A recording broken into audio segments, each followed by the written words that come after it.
FMC Fast Chat takes you inside the news so you can be in the know in 30 minutes. Hosted by Fair Media Council CEO and Executive Director Jackie Clement, Fast Chat features notables in news, media, and business.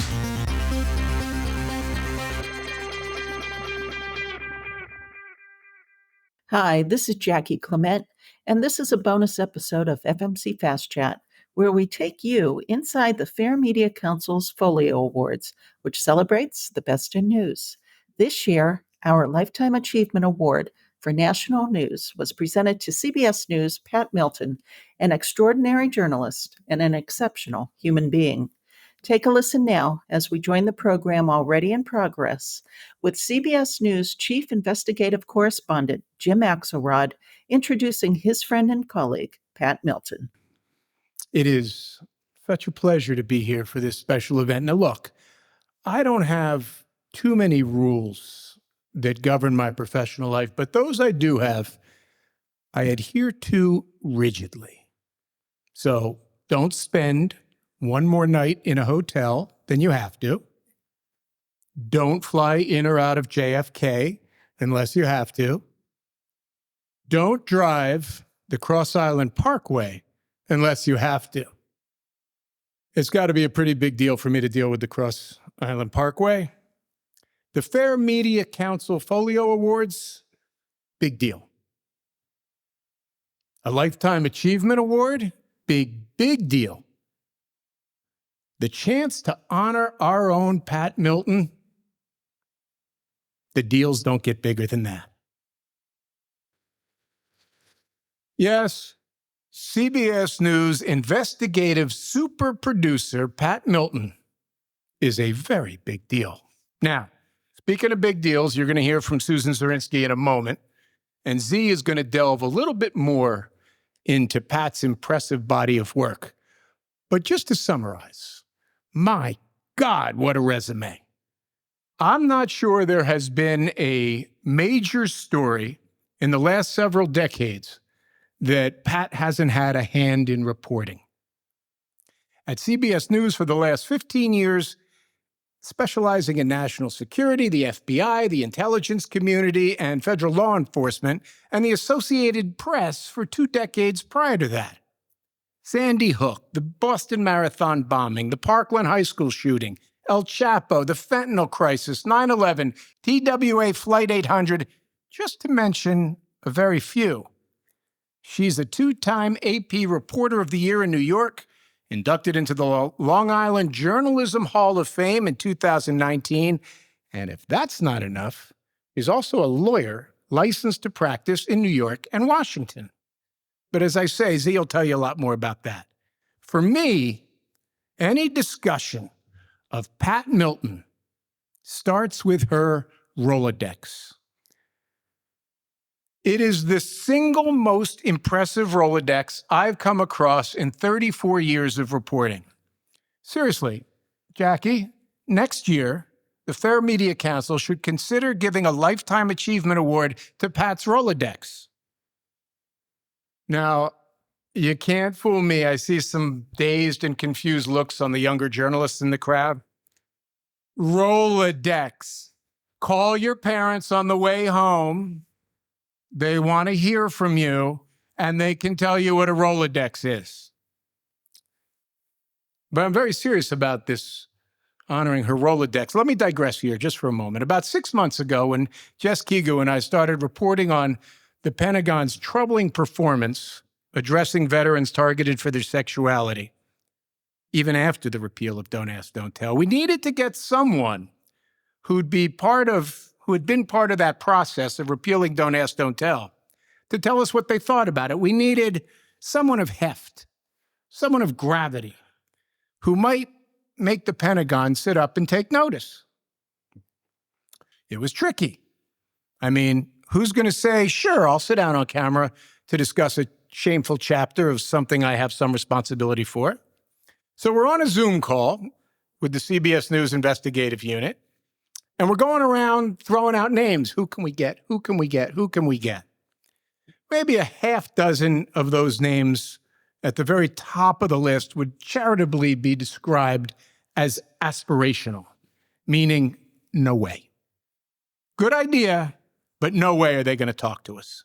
At the top of the list, the very top of the list of people we wanted to talk to was Leon Panetta. I mean, he'd been the Secretary of Defense when the Don't Ask, Don't Tell policy had been repealed. Now, honestly, the thought bubble over my head was, yeah, right. The thought bubble over Pat Milton's head was, let me make a call. 10 minutes after we got off the Zoom, I get an email from Pat. So what day and time works? Secretary Panetta's scheduler wants to know. Classic. Nice Rolodex you got there, Pat. Now, you all know the rule in the news business. Sometimes, often, newsrooms breed some interesting personalities. And by interesting, I mean aggressive, or rough, or even acerbic. I mean, pushing up against powerful folks who want to see you get hit by a bus tends to breed those kinds of personality characteristics. And often those difficult personalities produce outstanding results. And historically, I'm not saying it's right, but historically, because of that, those interesting personalities, well, the parts that are most interesting sometimes get looked past because, well, Leon Panetta. So again, Pat's Rolodex would entitle her to be an absolute monster. But here's what I want everyone to understand this afternoon about Pat Milton.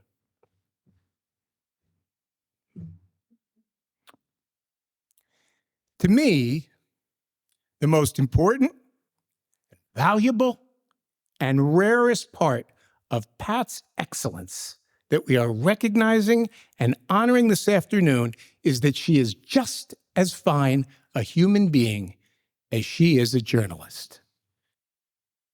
You might even be a better human being, and you know how good a journalist she is. Jess and I were chatting just this week. Jess said, you know what?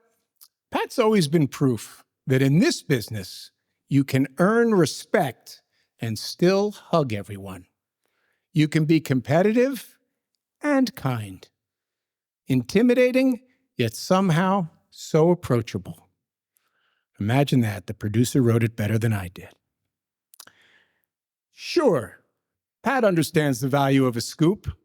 You don't get a Lifetime Achievement Award if you don't. But she has an even more refined, sharper sense that our business, TV news, is a team sport, that real joy is in the collaboration. And I have benefited time and time and time again in the 15 years that I and everyone else at CBS News have been blessed to call her colleague. Pat Milton loves nothing more than helping others produce the best story they can, whether it's using her golden Rolodex to get the perfect interview, using her law degree to clarify some confusing or arcane part of the law, using her capacity to make a call and getting some midtown precinct captain to confirm something that he knows he shouldn't be talking about because they have a 30-year relationship. Or maybe she wants to see if you need a cup of coffee because she's headed down to the cafeteria. She has the most remarkably generous inclination to help. Competitive and kind. What a combo. That makes her not just an award-winning journalist, but an award-winning human being. And we don't have nearly enough of those. Not in the news business and not in our culture. So, Pat, we're going to hear from Susan Zirinsky now, but I just want you to know that this afternoon, all of your teammates here from CBS News are thrilled to watch you publicly celebrated for a professional performance that is worthy of a Lifetime Achievement Award. And yes, we all salute your golden Rolodex. But more importantly, Pat Milton, we salute your golden heart. Thank you, Jim. It's always such a pleasure to hear him speak, isn't it? So now I'd actually like, before we bring up the legendary Lady Z, we'd like to ask Nicole Young to come to the podium. If you don't know Nicole Young, she's an award-winning 60 Minutes producer. She works for Scott Pelley, and she is a colleague and a dear friend of Pat Milton, and she just has a brief message she wants to share. There aren't enough words to express how wonderful you are, Pat. And I know that Scott is on assignment today, and he regrets that he can't be here. And he's so very proud of you. I mean, his heart is so full. And so I stand here today in hopes that I can deliver his words with his same sincerity. I don't think I can get his voice exactly the same, but I will read his words verbatim because his words are special and just for you. Original, honest, tenacious. Pat Milton's reporting is the bedrock of countless major exclusives at CBS News. Newsmakers who decline to talk to anyone else speak to Pat because of her sincerity and meticulous pursuit of what is true. There is no democracy without journalism. Pat Milton's journalism, without fear or favor, is the best example of what our nation so urgently demands today. That is from Scott to you. Pat, there are no truer words that could have been written about who you are and what you do. I can say that anybody in this room who knows you, it is an honor to work with you, to see what you do, and to call you a friend. We love you, and this award is way overdue, quite frankly. And now it is my pleasure to introduce to you legendary news producer and former CBS News president, Susan Zirinsky. Susan is currently president of See It Now Studios, where she oversees development and production of documentaries for Viacom, CBS Networks, Paramount Plus, and other platforms. And here's a little bit of trivia for you. Not only is she a media icon, but she was the inspiration behind Holly Hunter's character in the movie Broadcast News. So my students that are here today, you get to Google that and watch it over the weekend. That's your homework. Susan. You know, when you get a Lifetime Achievement Award, it's extraordinarily impressive. But there are some people who think you're done. You're finished. Maybe you're close to death. I don't need a second source on this. Pat is not done. Not by a long shot. Pat is not going on an extended vacation to Paris. She's not going to go biking through Italy. Pat is right where she is supposed to be. Breaking news, digging deep into her intelligence sources, and keeping CBS News as a whole ahead of the game. Many of us worship at the altar of Pat Milton. And Jim talked about her bio. She has these titles, the senior producer for the investigative unit of CBS News. And when you have the words specializing in national security, I'm not allowed to curse, am I? But I'll use awesome instead of the word I was going to use. That is like a scary thing. You are specializing in national security, the FBI, intelligence, and federal law enforcement. You know, Jim talked about the fact that you had 2 decades under your belt when you came to CBS at Associated Press. Is under your belt an HR issue? No, right, Pat? I can keep going. But what Pat was reporting on before she came to CBS were stories that rocked the world. 9/11, the incredible TWA crash of Flight 800. One of the worst aviation disasters in the history of this country. But Pat didn't just cover it and move on. She then decided to write the definitive book on the crash in the blink of an eye. I got my own autographed copy to prove it. She told the inside story of what was one of the most remarkable FBI investigations of this flight, including putting together the entire plane in a hangar on Long Island. What Pat has done for us at CBS is she has brought a depth, and she has become part of the very fabric of who we are. I know this is kind of sick, but I remain on every distribution list at CBS News. I know when Biden's going to the bathroom. I know when the motorcade is leaving. Do I need to know that now in my job? Absolutely not. But I like to know what's going on. And what it does give me every day is a dose of Pat. It is definitely an addiction. Don't worry, I won't name the sources. So we do this thing where people who have cleared standards, met the 2-source limit, you're allowed to put out reported. You can report this. So that's why I love this. Well, the Trump indictment was like catnip for Pat. I have just a couple of reportables. Reportable Pat Milton. 2 sources confirm that Trump will be processed after he's arraigned. A DNA swab will be taken from the former president and put into the federal database. Trump will be fingerprinted. Trump will not be photographed as a mugshot. And I thought, wow, that's good, Pat. Pat Milton, reportable. 2 sources report that Ted Kaczynski, convicted terrorist known as the Unabomber, had died of an apparent suicide. Only Pat. Okay, this is my favorite. It might kind of err on the side of, do you really need to know this? But Pat felt we needed to know this.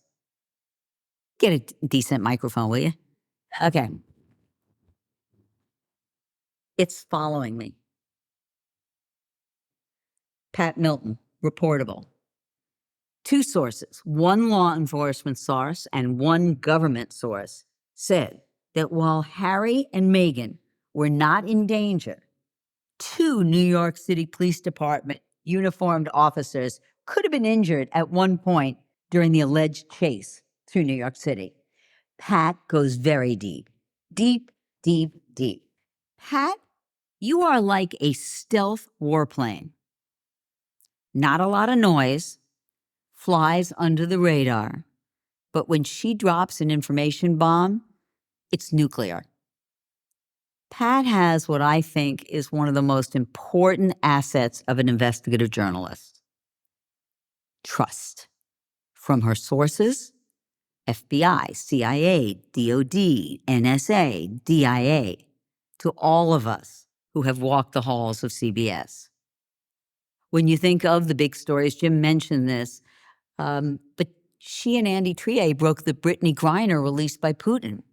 Pat's sources told her that agreement had been reached with the White House. But the White House communicated they begged CBS not to air the story for concerns that Russia might renege. CBS held that story for 1 week. But, thank you, Pat, CBS was first with the story that Griner was wheels up from Russia. You know, we go through these very painful stories, and we get, even as journalists, you get caught up in the unbelievable impact of them. But what you can't forget is the need for information. So Newtown, Parkland, Uvalde, Las Vegas, Buffalo Supermarket, Pulse Nightclub, Pittsburgh Synagogue, Charleston Church. You do get caught up in what are moments of horror and terror, but you cannot let that stop you from digging and providing relevant information that gives context and perspective. I know Nicole came up, but Pat has this like weird ability.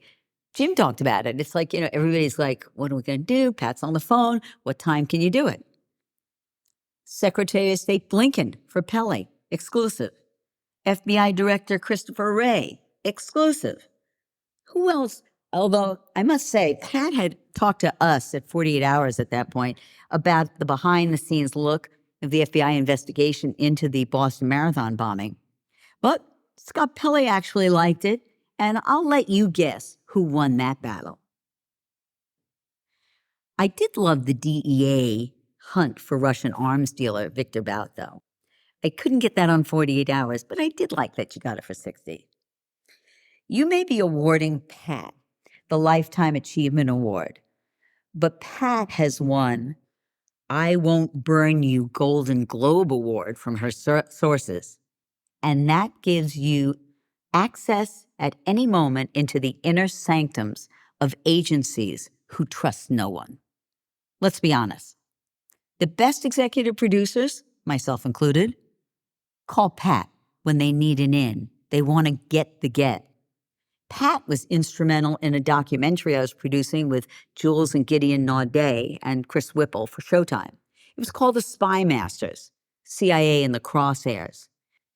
We scored interviews with every living director of the CIA. Thank you, Pat. As a matter of fact, Pat called me and said, the Naudets kind of want me to work for them in kind of a part-time basis. I said, the next time they call, hang up. When I had to produce 2 different docs for the 20th anniversary of 9/11, I called Pat. Pat and a team worked with us and successfully got us into the CIA for one documentary, The Race Against Time, CIA and 9/11, and an FBI story that had never been told. The 26th Street Garage, the untold story of the FBI and 9/11. Both were stellar and revealed information that had not been known for 20 years. Jim mentioned this. I think you mentioned this. Do you know that Pat goes undercover with her Hermès scarf? It was perfect for when she had to pose as a socialite to report on a Hollywood movie scam. And I think you also had an Hermès bracelet on at the same time. She took it off when she had to pretend undercover that she was seeking to adopt a baby from a woman scam artist. Hard to go to a scam artist with an Hermès scarf. It just doesn't work. I think you've won every award. The Murrow Award, the Gracies, and yes, you're an attorney. You have a BA in history, a master's in public administration. So what do you do in your spare time? Well, I'm going to tell you. We were texting the other day, and she said, I got to go. I'm giving a speech at Georgetown University to FBI and law enforcement and students of terrorism through the years and how the media covers it. Lightweight. I don't think they served lunch, though, did they? Pat, you are absolutely one of a kind. There is a Shakespearean quote that I think embodies you to a T. And though she be but little, he is fierce. I don't know about you, but I am totally exhausted listing all of these achievements. I am honored to be your friend first, your colleague second. Pat, you are the ultimate badass. And I don't think it should be any surprise that our next speaker is, in fact, the one and only Pat Milton.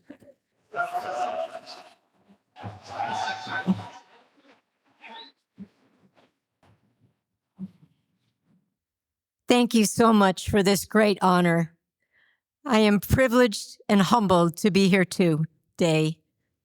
I'm especially excited to return home to Long Island to see the people and places that have been a great part of my life and will forever hold a special place in my heart.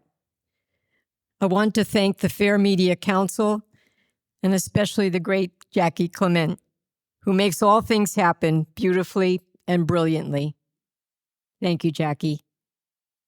To be recognized by an organization that has for more than 45 years done so much to promote quality journalism makes this award particularly special. I would not be standing here today were it not for the profound love and support of my parents. They were and always will be my heroes. And my late husband, Roy. Roy was an outstanding journalist, the love of my life, and my biggest fan.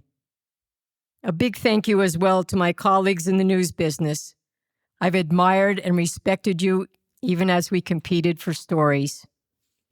To the amazing people I had the privilege to cover, thank you for the trust you placed in me to tell your stories, honestly and fairly. Over the decades, I've been fortunate enough to work with top-notch journalists, first at the Associated Press, and now at CBS News. I am so grateful and honored that many of them are here today.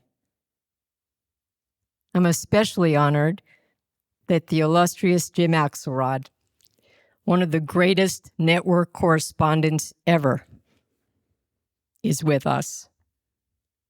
Jim has covered it all, overseas and here at home, with unyielding confidence and a simple elegance. Jim handles even the most daunting stories with total aplomb and professionalism. He manages to persuade his interview subjects to share crucial information in response to his penetrating questions. I'm also so grateful that the legendary Susan Zirinsky has graced us with her presence. Z, as she is affectionately known, is a CBS News institution and currently the president of See It Now Studios, where she oversees documentaries and special programming for Paramount, CBS, and other platforms. Before that, Z was the first woman president of CBS News and a senior executive producer. She is a bundle of energy, passionate about news, and an inspiration to all. And as you heard, if that wasn't enough, she was the real-life inspiration for the fictional TV producer played by Holly Hunter in the famous movie Broadcast News. I'm grateful to have 3 other CBS News rock stars here as well. Ingrid Cyprian Matthews, Executive Vice President of News Gathering. Terry Stewart, Senior Vice President of National News. And Lorna Jones, our Deputy Washington Bureau Chief. 3 dedicated journalists with impeccable news judgment, each ethical to the core. And they genuinely care about the people they work with. When they ask you, how are you doing? They actually wait for the answer. I also want to thank my intrepid CBS News colleagues at 60 Minutes, including Aaron Weiss, Nicole Young, who you've just met, Kristen Steve, and Cassidy McDonald. And also our invincible investigative unit, Andy Bass, Jess Keju, Claire Himes, Sheena Samu. I'm so proud to be part of your team. I'm also very appreciative of CBS News President Neeraj Kamani for his support. A big thank you to my former colleagues at the Associated Press, Larry Neumeister, Kylie Armstrong, and Josh Hoffner. I love you guys. A very big salute to my oldest and dearest friends that are also here today. They have always been an enormous source of love and pride and support. And to my college sorority sisters who are here in force, go Gamma Psi. Congratulations as well to my fellow honorees. We are not only colleagues, but we're friends. In fact, I hired Doug Geet as a stringer for the AP way back when he was just getting started in local radio. Tim Sheld and I have been partners in crime throughout our careers. We even serve together today on the journalism board of St. John's University. And I became so close with Danielle Campbell that she unforgettably kept me on the phone with her to virtually hold her hand while she was in intense labor at the hospital, giving birth to her second child. Talk about breaking news. As many as you know, I was born on Long Island in Roslyn and grew up in Westbury. And I've always seemed destined to be a journalist. As they say, I had ink in my veins. Both my parents and my grandfather were in the newspaper business. In fact, my mom and dad met at the now defunct New York Daily Mirror back when the city was home to 9 daily newspapers. My dad later owned a weekly newspaper on Long Island. The news was a constant topic at our dinner table, and my parents encouraged my brother and me to watch the evening news with Walter Cronkite on CBS, of course. I landed my first big interview when I was 15 years old, a sophomore in high school. I was at the Overseas Press Club in New York. My dad was a founding member, and he and my mom were hosting a luncheon for King Hussein of Jordan. The king was on the dais, and I kept smiling at him during the whole event. Afterwards, he was getting into his limousine.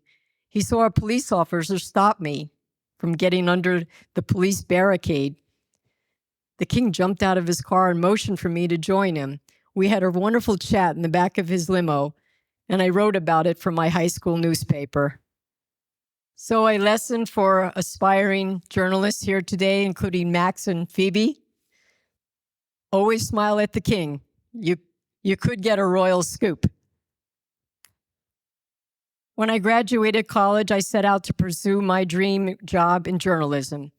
It wasn't easy for a woman then trying to break into a male-dominated business. The Associated Press wouldn't even give me a job application. But persistence paid off, and I soon landed a job at the AP, first as a researcher and then as a reporter in the New York bureau. I began on the overnight shift, working midnight to 8 in the morning.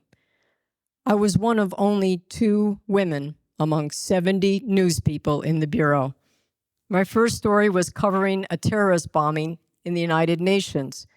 What a thrill to see my first byline, Patricia Milton, atop the story that ran worldwide on the AP wire. I was smitten. I often went into the office on my days off pleading for stories to cover. Soon I was covering sports as well, but the editor insisted I change my byline, saying no one would read a sports story written by a woman. So when I got my first major exclusive interview with Yankee boss George Steinbrenner, Patricia Milton became Pat Milton. And how lucky was I when the AP assigned me to open its first bureau on Long Island.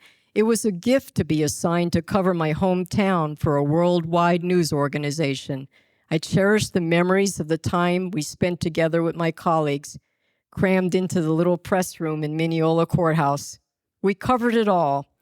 Tales of heartbreak and happiness, suburban lust and crime, culture, controversy, life and death, from the Long Island Railroad to the massacre to the kidnapping of Katie Beers.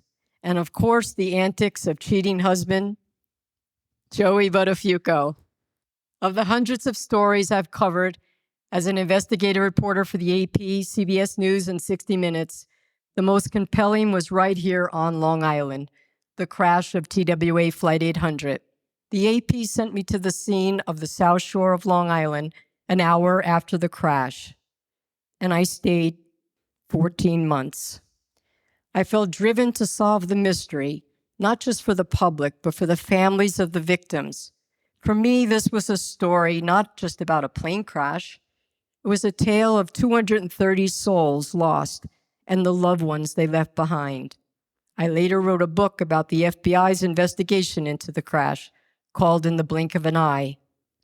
Since coming to CBS News in 2008, I have been privileged to be part of our coverage of impactful stories. In one 60-minute piece, we traced the drug fentanyl from the streets of Akron, Ohio, where 2 young people died of an overdose, back to its origin in China. Another heart-wrenching piece, our extraordinary CBS team told the story of frontline workers in a Bronx community at the height of the COVID pandemic. Our mission as reporters is to dig for the truth with every tool in our arsenal, and that includes compassion for those we are covering. Whenever someone turned me down for an interview, I never once considered their no an answer, just the first round of a negotiation. One thing that is not negotiable is the truth. At a time when we are under fire with allegations of fake news, we must be more diligent than ever to get the story right. That's straight out of the AP playbook. Get it first, but first, get it right. Our credibility as reporters is always on the line. Without it, we have nothing. Trust is crucial to any relationship. For a journalist, there is no greater virtue. Our democracy depends on it. The stakes are high. For me, journalism was never just a job. It's a calling, a lifelong vocation. God blessed me with this magnificent gift that keeps giving. I've enjoyed a front row seat to history while collecting a paycheck when I would surely do it for nothing. I hope my bosses didn't hear that. Thanks again to all for your kindness and support along the way. Again, thanks to the Fair Media Council, my friends and colleagues for being here to share this totally joyful moment with me. The Fair Media Council is a 501c3 nonprofit organization advocating for quality news and working to create a media-savvy society. For more information about the Fair Media Council and upcoming Fast Chat shows, check out fairmediacouncil.org.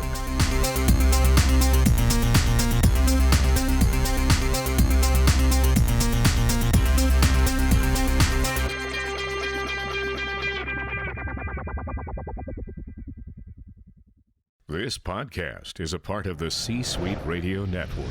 For more top business podcasts, visit c-suiteradio.com.